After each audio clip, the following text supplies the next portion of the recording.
കോട്ടയത്ത് ലോറിയിൽ കൊണ്ടുവന്ന ഇരുമ്പ് വസ്തുക്കൾ റോഡിലേക്ക് വീണാണ് അപകടമുണ്ടായത്. മുട്ടുചിറയിലായിരുന്നു ഈ അപകടം. ആ ദൃശ്യങ്ങളാണ് പ്രേക്ഷകർ കാണുന്നത്. എതിർ ദിശയിൽ വന്ന ഒരു കാറിൻ്റെയും ബൈക്കിൻ്റെയും മുകളിലേക്ക് ഇരുമ്പ് വീണു.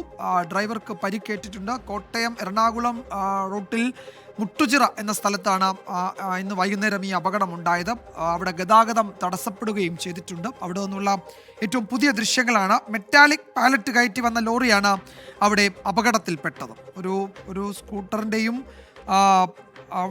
കാറിൻ്റെയും ഒക്കെ മുകളിലേക്കാണ് ഈ ഇരുമ്പ് വീണത്.